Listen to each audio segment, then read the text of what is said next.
Hi, my name is Casey, and today we'll be talking about sabermetrics. Do you have a favorite baseball team? How about a favorite player? To choose these players, mathematicians and statisticians are hired to use their skills to calculate who is best for their team. These skills are called sabermetrics. Sabermetrics is the empirical analysis of baseball, especially baseball statistics that measure in-game activity. This research has revolutionized how the game is played and how competitive baseball players have become. Statistics was first introduced to baseball in 1845 when the New York Morning News added the first ever box score. This original box score only consisted of batters' runs and batters' outs.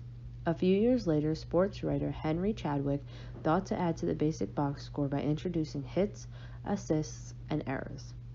This new box score was then published by the New York Clipper in 1859. In 1872, a fan named Hervey Alden Dobson came to Chadwick with a new proposal: hits per time at bat. This new measurement would later become the standard for calculating a batter's ability. The standard we now know as the batting average. In 1911, sports writer Ferdinand Cole Lane was unhappy with the idea that the batting average was the only thing being calculated during a baseball game. So he came up with a new value to test a player's ability. Lane then starts to calculate values for singles, doubles, triples, and home runs. Brooklyn Dodgers president Branch Rickey realized that statistics played a huge role in baseball. He knew that if he wanted to win, he would need someone with a better understanding of statistics on his team. So in 1947, Rickey hired statistician Alan Roth, which was the first time in baseball history. Roth brought his theory to Rickey in 1944, but wasn't able to get his visa until the 1947 baseball season because of World War II. Roth recorded everything. Roth wasn't like many contemporary analysts, for he believed that there wasn't a need for higher math. He said the figures concerned in baseball statistical work don't call for integral calculus or even algebra. During his first year, on top of recording everything else, he also introduced a new innovation, the spray chart, which showed where each ball was being hit. For example, these charts showed Roth that more often than not, Dixie Walker was hitting balls to the opposite field. This told Roth that it was best to trade Walker then before it was too late. He was then traded to the Pirates in 1948 and was doing great until 1949 when his batting average dropped dramatically. The following year, Walker was then dropped to the minors. Another example of these spray charts being a useful tool is in the 1949 season when Jackie Robinson. Roth noticed that Jackie Robinson was hitting more base runs than any other player in the lineup. So as a result, he moved into the cleanup spot. He ended up winning the National MVP award that year. Being the first statistician in the field, Roth became an icon for others that wanted to be just like him. He allowed others to follow in their dreams and allowed Sabr to begin. Sabr is the Society for American Baseball Research. It started in New York in 1971 by Robert Davis. Among the nearly 6,000 members is well-known sabermetrician Bill James. Although the ideas involved with sabermetrics were mostly already being used, James is said to have created the idea because while working with Sabr, he was the person who came up with the term sabermetrics. Born on October 4, 1949, Bill James became one of the most influential baseball statisticians of the current day. He has written almost 24 books focusing on the history and math involved with baseball. In his early years of writing, none of his pieces were deemed suitable for publication, so he decided to self-publish his work once a year. These entries were called the Bill James Baseball Abstracts, which consisted of his work studying the box scores over the years. These annual entries grew more and more popular until 1988 when James decided to stop writing them and started to write a book series about baseball instead. James was later recognized for his successful writing and hired by the Red Sox in 2003. In 2008, James launched his website where you can read his books and also interact with others that are reading them as well as interact with him. On October 24, 2019, Bill James finally retired from the Red Sox. Although he is retired, he says that he is not really retired, he is only retired from the Red Sox. He still continues to work with baseball and still continues to write articles on his website.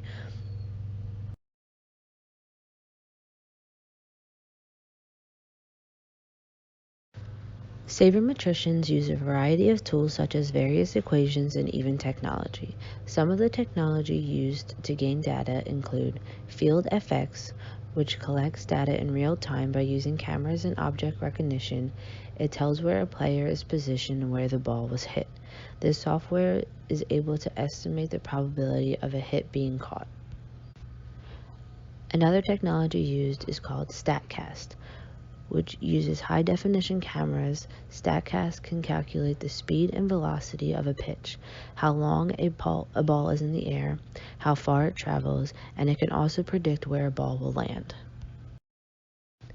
Since a lot of factors go into each equation, sabermetricians use abbreviations for certain factors to make their lives easier, including but not limited to the following: first base, second base, third base, home run, weighted average, league average, strikeout, walk, hit by pitch, at bat, sacrifice fly, earned run average, plate appearances, runs per plate appearances, ground ball rate, and home run by fly ball rate.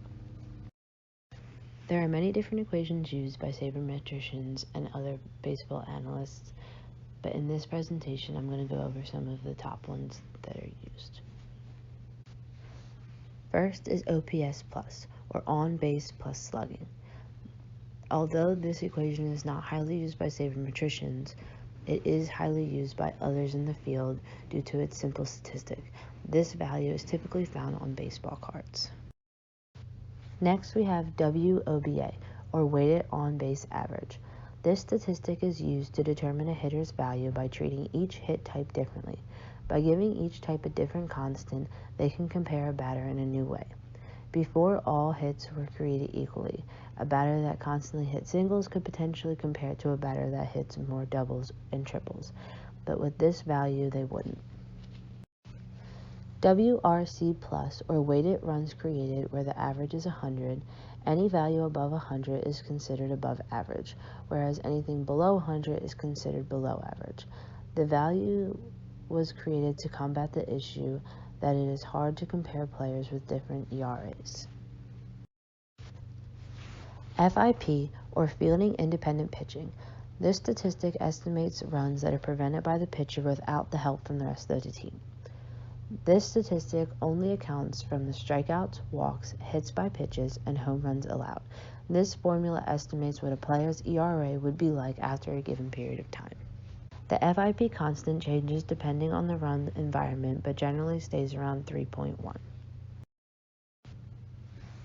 XFIP, or expected fielding independent pitching, is different from FIP because XFIP normalizes a pitcher's home runs allowed based on their fly ball rate rather than simply using the raw number of home runs allowed. Sierra, or skilled interactive earned run average, is one of the more complicated equations used by sabermetricians. Like XFIP, Sierra focuses on a pitcher's performance by looking at only factors that the pitcher controls. But unlike XFIP, Sierra also considers all the balls in play. For example, if a pitcher has a high XFIP but also induced a high proportion of grounders and pop-ups instead of line drives, his Sierra would be lower than his XFIP. RE24, or the run expectancy based on 24 base-out states. This is the change in the player's expected runs expectancy from the beginning of the plate appearance to the end of the plate appearance. This statistic shows the role of the pitcher and the batter in changing the odds for their team during the given inning. Any given year, a player could face the chance of being replaced by a different player. This is where WAR comes in, wins above replacement. This is a measurement of a player in comparison to the player that he could be replaced with. ISO, isolated power. This statistic measures a hitter's extra bases while at bat, meaning they take into account the difference in the value between doubles, triples, and home runs. This generally is used to determine the type of hitter a player is, not so much the value of the player as a whole. BABIP, batting average on balls in play. This is a measurement used to calculate the amount of times a ball is hit into play, meaning a ball that is hit but does not result in a home run. One of the most famous uses of sabermetrics was when the Oakland Athletics changed baseball forever. In 2002, A's general manager Billy Beane was tasked with creating a winning team with one of the lowest budgets in baseball history. Not knowing how to go about this, he turns to a man named Paul DePodesta. DePodesta had a background in economics from Harvard and loved the idea of math behind baseball. The normal way of recruiting players was to have scouts use their expertise to watch and see if a player could be deemed a good player. Bean and DePodesta knew with their budget this just wasn't going to work. If a player is seen to be a good player by a scout, then their salary would most likely reflect that. DePodesta brought the idea of sabermetrics to Bean, and together they found a way to recruit great players that were often overlooked by scouts so their salaries would be low. Using techniques invented by none other than Bill James, the creator of sabermetrics, Bean took the risk of betting on statistics, and it paid off big time. In the 2002 series, the Oakland A's finally started to win. They even broke a record by becoming the first team in over 100 years to win 20 consecutive games. Although they were not able to advance past the first round of the playoffs, this team would forever be famous for changing baseball. After Bean and DePodesta were able to show the world that math is just as important in baseball as it is on Wall Street, jobs opened up, and now people who normally wouldn't be involved with the sport can be. As of May 2018, sports betting became officially legal in the United States. This brought a newfound love for people to enter into the industry. In the world of sports betting, new bettors believe that they will have great success by using random guessing and instinct, but this is just not the case. As told by many expert bettors, using statistics is extremely important in having any possible success. In the world of baseball, this is called sabermetrics. In order to create the perfect betting strategy, you must know the right values to look at. Most sports bettors use FIP, UZR, WOBA. Smart bettors know that FIP is a way better of analyzing pitcher performance and can often provide insight into who is undervalued. Using updated stats like UZR will help in analyzing defense, while WOBA is a much better offensive metric than the trusty old batting average. Much like being in the 2002 A's series, a bettor's main goal is to find when a player is being undervalued. In the traditional way of betting, it is hard to say whether a player is just bad or in a slump but will bounce back at some point. By using sabermetrics, bettors are now able to see the difference. This is a huge benefit because if a player is doing bad, it will reflect in the money line. However, if a bettor knows that this player is statistically going to bounce back, they will bet on this player when the win will be big. In most cases, this causes the bettor to come out on top. Although sabermetrics has helped low-budget teams have more success than if they didn't use this approach, a team's ultimate goal is to win the World Series. All the teams that have used this approach since the 2002 Oakland A's has still lost to the big-budget teams such as the Yankees. We know that statistics has dramatically changed the game, but the reality of it all is that money still plays a huge role when it comes to winning. With all this math, we can predict everything a player is going to be except one thing: injured. There are countless ways to protect a pitcher from getting injured, but the fact is injuries are just way too unpredictable. So teams just do what they can to lessen the idea of an injury. They rest the players more, they limit the amount of pitches a pitcher can throw in a game. There was, however, a tool invented in 1998 by Remy Jazzerly, which basically said that it wasn't a pitcher pitching that hurt the player, it was pitching on a tired arm that would hurt them. With this new theory, they were able to statistically calculate when a player would become tired in a game. That way they would know when to take him out of the game and sub in the relief. This helped, but it didn't end the issue. Nothing has, and maybe nothing will. Since the very start to present day, sabermetrics has definitely made its mark on the way people look at baseball. Yes, it comes with its problems, but they are minuscule in comparison to its benefits. We know that The best use out of this is when a high-budget team can get their hands on the data, but it can help the little teams just as well. For all those bettors out there, using this tool can help you come out on top more often than not. But definitely one of the biggest plus sides of sabermetrics in recent years is the amount of job opportunities that have opened up to those who normally would not be involved with baseball. With new tools being created all the time, sabermetrics will forever be changing. Will this create new issues?